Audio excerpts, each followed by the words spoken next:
우리를 위해 죽음을 죽이시고 부활하신 주님께 우리 다시 한번 감사와 찬양의 박수를 올려드리겠습니다. 여러분, 부활하면 가장 먼저 어떤 이미지가 떠오르십니까?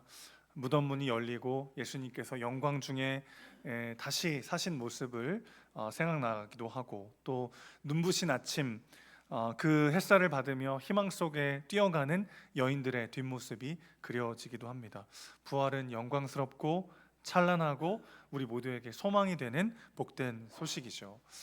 그런데 부활은 단지 2000년 전에 예루살렘의 어떤 동산에서 일어난 신비적 사건에만 그치는 것이 아닙니다. 오늘 우리에게 부활은 깨어졌던 인생이 다시 일어나고, 닫혔던 마음이 다시 열리고, 멈췄던 발걸음을 다시 나아가게 하는 은혜의 기적인 줄로 믿습니다.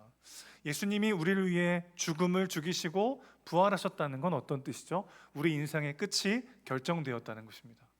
우리가 어떤 삶을 살고 있든지, 어떤 과정을 겪고 있는지 상관없이 주님을 믿는 그 모든 자들에게 영원한 생명이 예비되어 있다는 것을 의미하는 것이죠. 그렇기 때문에 오늘 우리는 다시 일어설 수 있는, 새롭게 시작할 수 있는 소망과 새 힘을 얻게 되는 것이죠. 예수님의 죽으심은 우리의 죽음이고, 그분의 부활은 우리의 부활이기 때문에 그렇습니다. 부활은 죽음을 이긴 예수님의 승리일 뿐만 아니라 우리의 가장 낮은 자리, 가장 부끄러운 자리에까지 임하시는 하나님의 회복의 능력인 줄로 믿습니다. 우리 삶의 엔딩이 정해져 있다는 게 그 사실이 주는 소망과 능력이 있어요. 여러분, 등산 해보신 분 계시죠?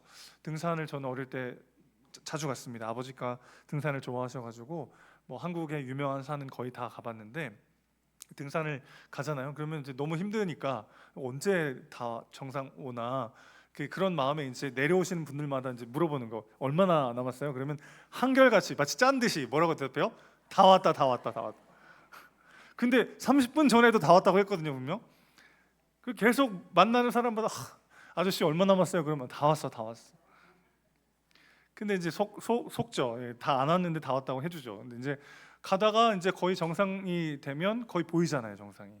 그러고 나면 없던 힘이 다시 생겨요. 이제 조금만 가면, 저기가 정상이다 보이면 그때부터는 다시 힘이 생겨서 열심히 가가지고 정상에 올랐던 기억이 있습니다. 여러분, 우리 삶의 마지막이 정해져 있다는 사실이 주는 소망 누리고 계십니까? 오늘 내가 실패하고 깨지고 넘어졌다 할지라도 하나님은 다시 일어서서 주님을 따라가는 인생으로 우리를 인도하고 계신 거죠. 그것이 오늘 우리가 진정으로 누려야 될 부활의 능력이고 부활의 소망인 줄로 믿습니다. 예수님 죽으셔서 갇히셨던 무덤은 2000년 전에 이미 열렸어요. 그리고 그분은 우리에게 죽음을 죽이시고 새로운 생명의 길을 열어주셨습니다. 그게 우리의 엔딩이에요. 그래서 그 과정 중에 우리가 넘어지고 깨지고 쓰러진다 할지라도 다시 일어나 주님을 따라가는 인생으로 부름받은 것이죠. 주님께서 모든 저주와 죽음의 고난을 다 당하셨습니다. 그래서 우리에게 남겨진 고난은 어떤 고난일까요? 여정의 고난일 뿐이에요. 그리스도의 성품을, 그리스도의 영광을 완전히 닮아가기까지 하나님께서 허락하신 여정의 고난만이 우리 가운데 남아 있습니다. 여정의 고난이라는 게 무슨 뜻이냐면, 우리의 인생 가운데 만나게 되는 고난과 어려움과 아픔이 우리 인생을 결코 끝장낼 수 없다는 것입니다. 그것은 주님께로 가는 여정이고 문일 뿐이지 그것이 우리 인생의 마지막이 될 수 없게 하셨다는 것이죠. 예수님이 만약에 돌무덤에 갇히신 채 나오지 못했다면 우리가 당하는 고난과 어려움 앞에 절망할 수밖에 없겠지만, 여러분, 그림을 보세요. 무덤 문은 열려 있습니다. 그분이 죽음을 죽이시고 우리에게 영원한 생명을 이미 선언하셨습니다. 그래서 우리가 삶의 여정 중에 당하는 고난은 주님께로 가는 길이 된다는 것입니다. 그런데 우리는 종종 그런 부활을 잘 떠올리지 못할 때가 있어요. 무대 위의 부활, 영광의 장면을 쉽게 떠올릴 수 있어도 되돌아가고 싶지 않은 자리에서 다시 일어나는 부활은 낯설게 느껴집니다. 실수와 후회가 얽혀 있는 기억들이 있잖아요. 한순간의 나약함으로 모든 것을 놓아버린 그 자리, 누구에게도 말할 수 없는 부끄러운 과거 속에서 부활이 다시 시작된다는 사실을 우리가 잊을 때가 있어요. 하지만 오늘 본문은 바로 그 자리에서 시작된 부활의 이야기를 우리에게 들려줍니다. 눈부신 새벽이 아니라 숯불이 피어오르는 조용한 아침에, 화려한 부활의 찬송이 아니라 한 사람의 이름을 다시 불러주시는 조용한 회복의 장면에 부활의 능력이 깊이 있게 드러나 있습니다. 오늘 이 부활의 아침, 우리는 이 말씀 속으로 같이 들어가 보려고 해요. 주님은 여전히 깨어진 자들을 위해 부활의 생명을 주시려 우리에게 오셨습니다. 다시는 고개를 들 수 없다고 여긴 바로 그 자리에서, 이미 모든 것이 다 끝났다고 여겨졌던 바로 그 지점에서 은혜로 오셔서 우리를 다시 일으켜 세우시는 분이 우리 주님이신 줄로 믿습니다. 그 놀라운 은혜 현장을 같이 한번 살펴보시죠. 자, 부활하신 예수님을 이미 목격한 제자들은 다시 갈릴리로 돌아갑니다.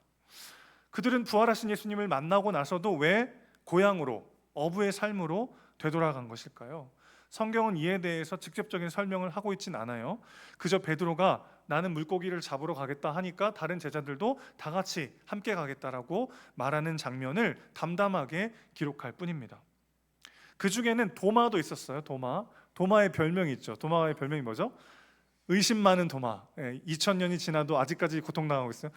의심 많은 도마. 처음에 예수님이 제자들에게 처음 나타나셨을 때 그 장면에서 없었기 때문에 예수님의 그 못자국에 내가 손을 넣어보기 전에는 난 못 믿겠다 그랬는데 예수님이 나타나셨어요. 그러자 그가 뭐라고 고백합니까? 나의 주님이시요 나의 하나님이십니다. 그러니까 이제 의심 많은 도마라고 부르지 말고 주님을 제대로 만난 도마라고 우리가 불러줬으면 좋겠어요. 부활하신 예수님을 인격적으로 경험하고 주님으로 고백한 이 제자들이 그냥 단순히 믿음이 없어서 고향으로 돌아갔다고 보기는 어려운 것 같아요. 사실 제자들이 갈릴리로 돌아간 이유가 있습니다. 주님이 십자가를 지시기 전에 그들에게 이렇게 말씀하셨어요. 내가 살아난 후에 너희보다 먼저 갈릴리로 가리라. 이렇게 말씀하신 적이 있습니다. 그 말씀을 아마 떠올렸던 것 같아요. 주님은 실패한 제자들을 먼저 가서 기다리시는 장소로 갈릴리를 선택하셨고 제자들은 그 말씀을 기억해서 그곳으로 되돌아간 것이죠. 자, 그럼 우리가 이렇게 생각해야 됩니다. 왜 제자들은 주님을 만나고도 갈릴리로 돌아갔을까가 아니라 왜 주님은 갈릴리에서 제자들을 다시 보자고 하셨을까요? 예수님의 죽으심과 부활 이후에도 그들의 삶은 계속되었기 때문입니다. 치열한 삶의 현장에서 그들을 부활의 생명과 부활의 능력을 경험하게 하시기 위해서 예수님은 제자들을 갈릴리로 부르셨다는 것입니다. 여러분, 갈릴리가 어떤 곳이죠? 제자들의 땀과 치열한 삶의 전투가 있던 바로 그 자리예요. 바로 그 자리에서 예수님은 제자들을 기다리고 계셨습니다. 새벽녘 호숫가에서 숯불을 피우시고 물고기와 떡을 구우시면서 제자들의 필요를 채워주시는 우리 주님의 손길. 여러분, 우리 주님은 우리가 먹고 사는 문제, 우리의 치열한 삶의 현장에 너무나 큰 관심을 갖고 계세요. 그 자리에서도 함께 하십니다. 사람이 떡으로만 살 것이 아니요. 저는 이 말씀이 너무 위로가 되던데요. 떡으로만 살 것이 아니, 이게 무슨 말이에요? 떡도 필요하다는 거예요. 주님이 아세요. 우리에게 떡이 필요한 걸. 주님이 아세요. 우리의 그 땀과 고군분투로 가득한 그 치열한 삶의 현장을 주님이 아십니다. 그리고 거기서 만나자고 하시는 거예요. 거기서 주님을 만나 부활의 능력을 경험하도록 우리를 부르시는 것이죠. 특별히 베드로에게 이 장면은 더 인상적으로 다가왔을 겁니다. 왜냐하면 이 숯불이라고 하는 게 약간 좀 트라우마처럼 남았을 것 같아요. 예수님을 3번 부인했던 대제사장의 집에 뜰에 있었던 바로 그 숯불을 떠올리게 했기 때문이죠. 그 냄새도 기억나고 온기도 기억났을 거예요. 아마도 그의 인생에서 가장 지우고 싶었던 기억이 아니었겠습니까? 그러나 주님은 그 기억을 피해가지 않으십니다. 오히려 그 기억 한가운데로 베드로를 초대하셨어요. 상처를 그냥 덮어두지 않으시고 직면하게 하십니다.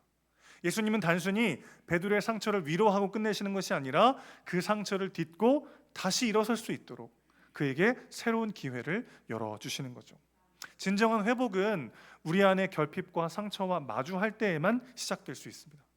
복음은 우리의 과거를 지워주는 것이 아니라 그 과거 위에 다시 일어서게 하는 능력인 줄로 믿습니다. 부활의 예수님은 우리가 넘어졌던 바로 그 자리에서 다시 일어설 수 있는 부활의 능력을 오늘 우리에게 주시는 것이죠. 그 회복의 중심으로 베드로를 지금 부르고 계신 거예요. 베드로의 실패를 그저 지우지 않으시고 그 기억을 통과하여 다시금 그의 삶을 빚어가는 중이신 거죠. 예수님은 우리의 눈물의 자리에 부활의 은혜를 그려가시는 분이십니다.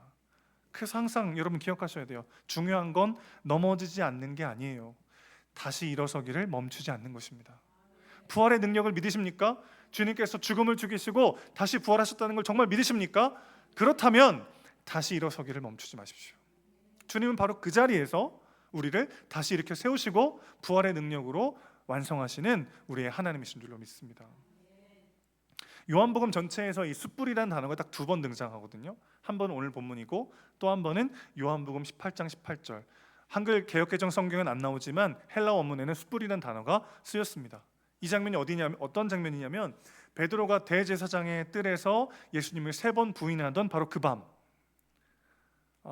숯불을 피웠던 그 자리. 그러니까 요한복음이 딱 2번 나와요. 2번. 베드로의 상처를 정면으로 직면하게 하시기 위한 의도적이고 섬세한 예수님의 배려였던 거죠.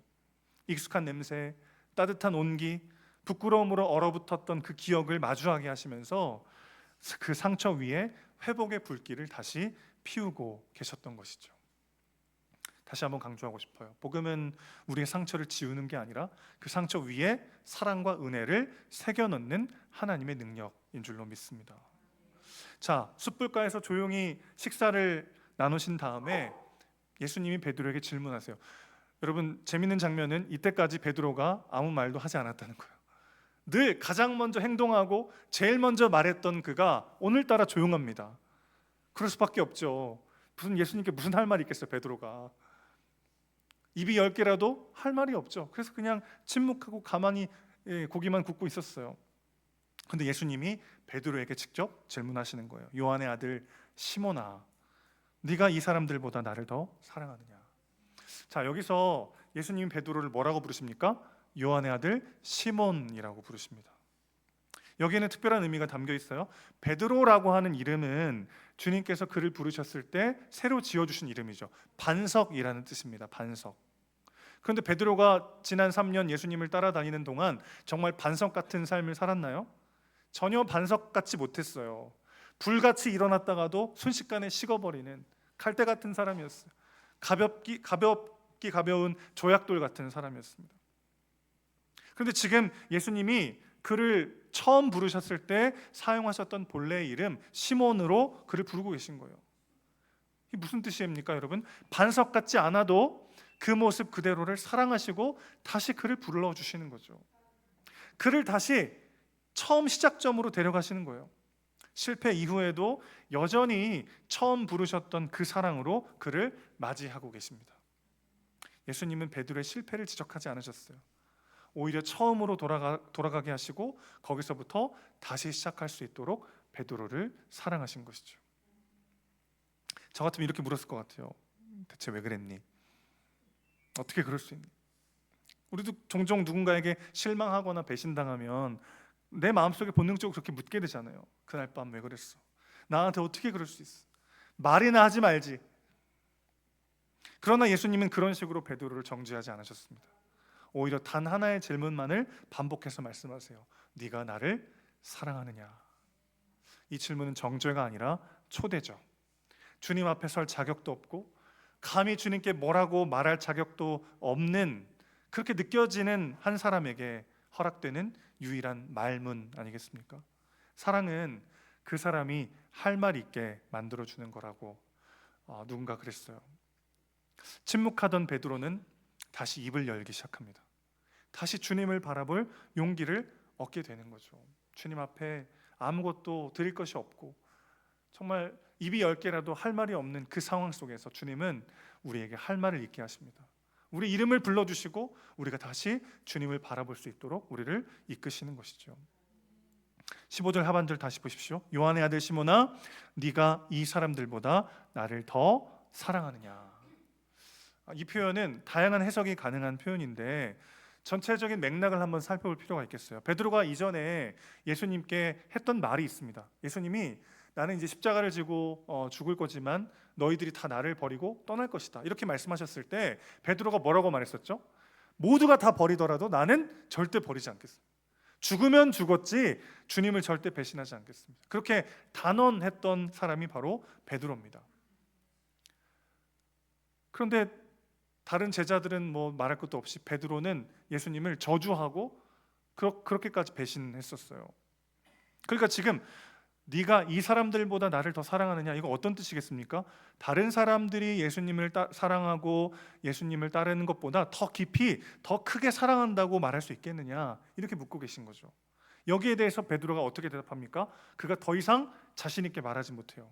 대신 아프지만 겸손하게 이렇게 고백합니다. 주님께서 아십니다. 내가 주님을 사랑하는 줄을 주님께서 아십니다. 자기 확신이 아니라 주님의 아심에 기대어 고백하고 있습니다. 여러분, 깨어진 베드로의 마음 가운데 주님을 향한 진정한 사랑이 시작됐어요. 그는 이제 옆 사람들을 보지 않아요. 이 사람과 나를 비교해가지고 누가 더 예수님을 사랑하는지 증명하려 애쓰지 않습니다. 삶은 결국 타인을 보거나 주님을 보거나 둘 중 하나인 것 같아요. 주님을 보면서 담대히 주님을 따라가고 주어진 사명을 감당하며 살아가다가도 자꾸 옆 사람이 보여요. 그러다가 흔들리고 넘어지고 방향을 잃을 때가 있습니다. 주님을 보거나 타인을 보거나 이 사이를 막 왔다 갔다 하는 게 인생 아니겠습니까? 해법은 너무 간단해요. 타인이 너무 잘 보이면요, 눈을 감으시면 돼요. 눈을 뜨면 타인이 보이고 눈을 감으면 주인이 보입니다. 눈을 감고 기도할 때 오늘 내 모습 그대로를 사랑하시고 사용하시는 그분의 부르심을 우린 다시 한번 경험하는 것이죠. 주님이 우리의 이름을 불러주실 때 우리는 그분이 여겨주시는 자로 다시 살아낼 수 있습니다. 세상은 끊임없이 우리를 정죄하고 판단하고 해석하잖아요. 나는 가만히 있는데 세상은 자꾸 내가 이러쿵 저러쿵 판단하고 해석해요. 그럴 때 어떻게 하시라고요? 눈을 감으세요. 눈을 감고 주님이 여러분을 뭐라고 부르시는지 귀 기울여 들으십시오. 요한의 아들 시몬아, 네가 나를 사랑하느냐? 주님은 같은 질문을 3번 반복하세요. 네가 나를 사랑하느냐? 주님이 궁금한 건 그거 하나예요. 네가 재산이 얼마냐? 네가 가진 게 얼마냐? 네가 가방끈이 얼마나 기냐? 네가 살면서 얼마나 많은 걸 이뤘냐? 그런 거 주님 전혀 관심이 없어요. 주님의 관심은 이거 하나입니다. 네가 나를 사랑하느냐? 한 번 한 번 질문을 받을 때마다 베드로의 마음이 녹기 시작했을 거예요. 감격스러웠을 거예요. 그런데 3번째 질문을 하셨을 때는 성경은 베드로가 근심했다라고 기록합니다. 여러분, 왜 예수님이 3번 질문하셨을까요? 베드로가 3번 부인했는데 예수님이 3번 질문하셨기 때문에 당연히 근심할 수밖에 없지 않겠습니까? 예수님이 약간 이렇게 고도의 돌려가기를 하셨을까요? 사실 대놓고 말하진 않았지만 너 그때 날 3번 부인했지? 그러려고 예수님이 3번 물으셨을까요? 주님이 그 상처를 찔러서 상하게 하려고 하신 게 아니라 그 상처의 깊이만큼 은혜로 가득 채워주시기 위해서 예수님은 베드로에게 3번 물으십니다. 예수님의 그 물음 앞에 베드로는 근심했지만 깨어졌지만 그러나 내가 주님을 사랑하는 것을 주님이 아신다고 고백하죠. 예수님은 그 베드로의 사랑 고백 위에 사명으로 그의 삶을 다시 채워주십니다. 내 양을 먹이라, 내 양을 치라, 내 양을 먹이라. 그냥 단순히 용서하시고 끝난 게 아니라 그에게 새로운 삶의 의미를 부여하시고 사명으로 그의 인생을 채워주신 거죠. 그는 깨어졌다고 생각했고 망가졌다고 생각했고 끝났다고 생각했지만 그 상처의 깊은 틈 속에 하나님의 사명이, 그리스도의 은혜가, 그분의 새로운 부르심이 가득 채워져서 그가 전혀 새로운 인생으로 다시 시작할 수 있도록 그를 부르셨다는 것입니다. 진정한 사랑은 결국 사명으로 연결되게 되어 있어요. 사랑의 회복은 사명의 회복으로 이어지고 그 사명은 이제 자기의 열심이 아니라 은혜 위에 세워지게 되어 있다는 것입니다. 부활의 은혜는 베드로를 다시 부르시고 다시 맡기시고 다시 채우셔서 다시 주님을 따르게 하는 생명의 능력이었던 것이죠. 사랑의 고백과 사명의 회복은 분리되지 않습니다. 근데 우리는 자꾸 이걸 따로따로 생각해요.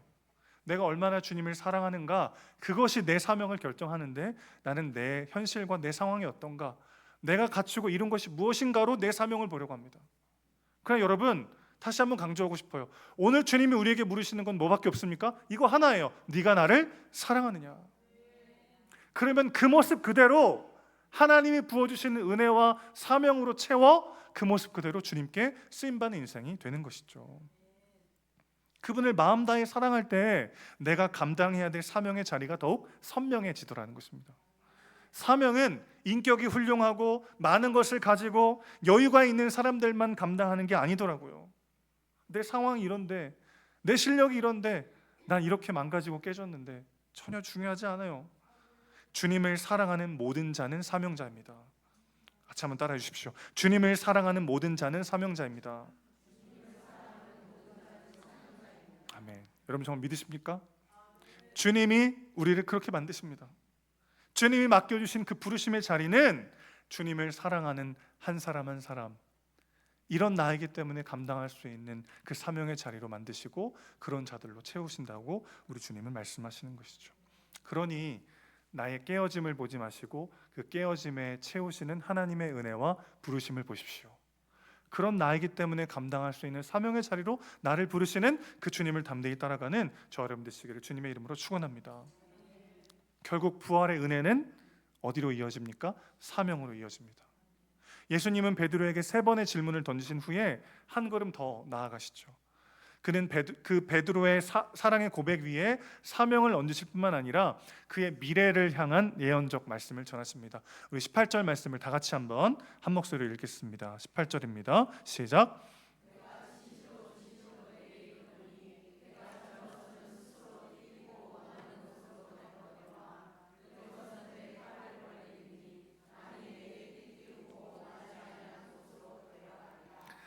자, 이 말씀은 1차적으로 베드로가 어떻게 죽음을 맞이하게 되는지를 알려주시는 말씀이에요. 베드로는 십자가에 거꾸로 매달려서 순교했다고 전해지고 있습니다. 그가 젊어서는 자기 마음대로 살았지만 결국 마지막은 남이 이끄는 대로 살아가다가 죽임 당하게 되는 그런 삶이 될 것임을 말하는 것인데, 그런데 여기엔 더 깊은 의미가 담겨 있어요. 주님은 그의 죽음이 하나님께 영광이 되는 죽음이 될 것이라고 말씀하고 계십니다. 젊은 날 베드로는 자기의 의지로, 자기의 뜻대로 살았어요.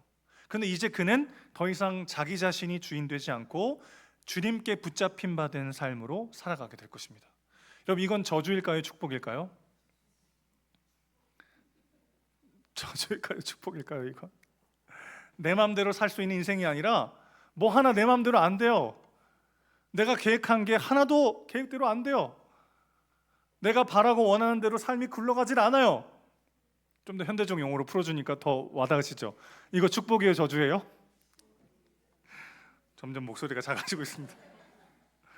누군가 내게 와서 내게 띠띠운다는 건 내가 가고 싶은 길이 아니라 주께서 인도하시는 길을 가게 될 것이라는 상징적인 표현이죠. 우리 신앙이 성숙해진다는 건 바로 이 지점에 도달하는 거예요. 내가 주님을 선택한 줄 알았는데 사실은 주님이 먼저 나를 선택하셨구나. 그 부르심에 이끌려가는 인생, 내 계획이 깨어지고 나의 원함이 산산조각 나는, 나만의 시간표가 다 무용지물이 되는 그 삶은 저주가 아니라 주님 손에 붙잡힌, 주님께 묶인 가장 복된 인생이구나. 그것을 깨달아가는 것, 그게 진짜 복된 삶이라는 것입니다. 주님 안에 묶인 인생이 가장 자유롭고 가장 의미 있고 가장 안전한 삶이라는 이 역설적인 진리가 우리 안에 새겨지시기를 주님의 이름으로 축원합니다. 그런 삶이 하나님께 영광이 되는 삶이라고 오늘 주님은 말씀하고 계시는 거죠. 베드로는 자기 멋대로 살던 사람이에요. 누구보다 빨랐어요. 누구보다 행동이 빠르고 누구보다 앞섰고 누구보다 자기 자신을 과신했던 사람입니다. 그랬던 그가 이제 꼼짝없이 주님께 갇혔어요. 그러나 그는 그분 안에서 가장 자유한 인생이 됐습니다. 그분 안에서 가장 기쁘고 의미 있는 인생이 된 것이죠. 주님은 이어서 다시 말씀하십니다. 나를 따르라. 이 말씀은 베드로에게 낯설지 않은 말씀이죠. 처음 갈릴리 호숫가에서 베드로를 부르실 때 예수님 동일하게 말씀하셨어요. 나를 따르라. 그러나 지금 이 말씀은 처음보다 훨씬 더 무겁고 은혜로운 의미를 지니고 있습니다. 베드로는 실패와 눈물과 회복을 지나 다시 예수님을 따르고 있어요. 더 이상 자기 열심이 아니라 은혜로 걷는 한 걸음 한 걸음을 내딛게 되었습니다. 그러니 이 부르심은 단순히 그가 사역을 재개했다는 의미가 아니죠. 부활의 능력으로 한 사람의 인생 전체가 새롭게 구성되는 은혜의 부르심인 줄로 믿습니다. 베드로는 실패를 통해서 자기 자신을 의지하지 않게 되었어요.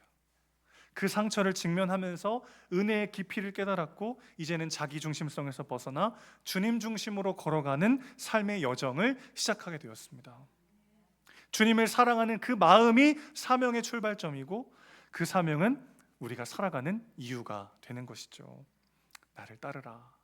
이 부르심 앞에 우리는 더 이상 나를 위하여 사는 자가 아니라 그분을 위하여 사는 자로 다시 부름받은 줄로 믿습니다. 베드로는 결국 이 말씀대로 살게 되죠.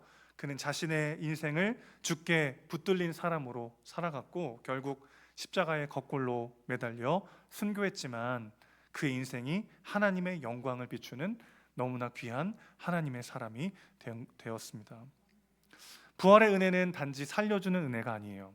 다시 따르게 하는 은혜입니다. 우리를 붙드시는 주님, 그 사랑으로 우리 인생의 방향과 중심을 새롭게 하시는 주님, 그 주님이 오늘 우리에게도 말씀하십니다. 나를 따르라. 사랑하는 아들아, 사랑하는 딸아, 네가 나를 사랑하느냐? 그렇다면 나를 따르라 말씀하십니다. 베드로처럼 실패했던 자리, 말문이 막혔던 자리, 사랑한다고 감히 고백하기조차 어려웠던 바로 그 자리에서 예수님은 우리를 찾아오시고 우리를 부르고 계십니다. 그분은 책망보다 먼저 아침 식사를 준비하시는 분이에요. 그분은 정죄보다 먼저 우리의 이름을 불러주시는 분이십니다. 왜 그랬니? 라고 묻지 않으시고 네가 나를 사랑하느냐 물으시는 분이십니다. 그때 우리가 해야 될 말이라고는 이거밖에 없어요. 제가 주님 사랑하는 거 주님이 아십니다. 우리가 이렇게 고백할 수 있다면 그 고백 위에 주님은 우리에게 다시 사명을 주십니다. 그리고 다시 말씀하시는 거죠. 나를 따르라. 깨어진 바로 그 자리에 은혜가 임합니다. 다시 주님을 따를 수 있는 용기를 주십니다. 다시 시작할 수 있는 은혜, 그게 바로 부활의 능력입니다. 예수님은 무덤 문을 열고 이미 부활하셨어요. 그리고 그 부활의 주님은 이제 우리 인생의 닫힌 문을 열어주기 원하십니다. 그리고 우리에게 말씀하시는 거죠. 사랑하는 내 자녀야, 다시 나를 따르라. 부활의 생명과 은혜를 누릴 때 우리는 내가 무엇을 가졌는지가 중요해지지 않아요. 그분이 날 위해 무엇을 주셨는지가 중요해집니다. 내가 그분께 드릴 것이 없어도 그분이 나에게 전부를 주셨다는 사실 앞에 우리는 다시 그분을 따라갈 수 있는 용기를 얻는 것이죠. 부활의 생명과 은혜를 누리며 담대히 그 모습 그대로 주님 따라가는 저 여러분 되시기를 주님의 이름으로 축원합니다. 아멘.